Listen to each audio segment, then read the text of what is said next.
शांती। आज आहे 15 एप्रिल 2026 ची मुरली। महावाक्य आहे, गोड मुलांनो, तुमचा स्वधर्म शांती आहे। खरी शांती शांतीधाम मध्येच मिळू शकते। ही गोष्ट सर्वांना सांगायची आहे। स्वधर्मामध्ये स्थित राहायचे आहे।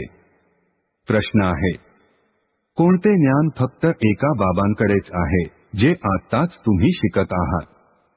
उत्तर आहे, पाप आणि पुण्याचे ज्ञान। भारतवासी जेव्हा भगवंताची निंदा करण्यास सुरू करतात तेव्हा पापात्मा बनतात आणि जेव्हा बाबांना आणि विश्व नाटकाला जाणतात तेव्हा पुण्यात्मा बनतात। हे शिक्षण तुम्ही मुले आत्ताच शिकता। तुम्ही जाणता सर्वांना सद्गती देणारे एक बाबाच आहे। मनुष्य मनुष्याला सद्गती अर्थात मुक्ती जीवनमुक्ती देऊ शकत नाही। धारणेसाठी मुख्य सारांश आहे, 1. बाबाकडून जीवनमुक्तीचा वारसा घेण्यासाठी पावन जरूर बनायचे आहे। विश्व नाटकाच्या ज्ञानाला बुद्धीमध्ये ठेवून दुरखधाम मध्ये राहत असताना देखील दुरखापासून मुक्त व्हायचे आहे। 2. धन संपत्ती अथवा श्रीमंतीचा अभिमान सोडून देही अभिमानी राहण्याचा पुरुषार्थ करायचा आहे। आजचे वरदान आहे, विकारांच्या वंशाच्या अंशाला देखील नष्ट करणारे सर्व समर्पण अथवा ट्रस्टी भव।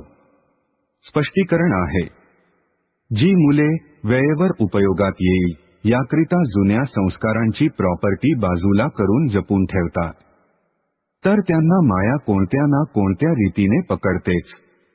जुन्या रजिस्टरच्या छोट्याशा तुकड्यावरून देखील पकडले जाल। माया खूप हुशार आहे। तिची कॅचिंग पॉवर अर्थात पकडण्याची शक्ती काही कमी नाही। म्हणून विकारांच्या वंशाच्या अंशाला देखील नष्ट करा।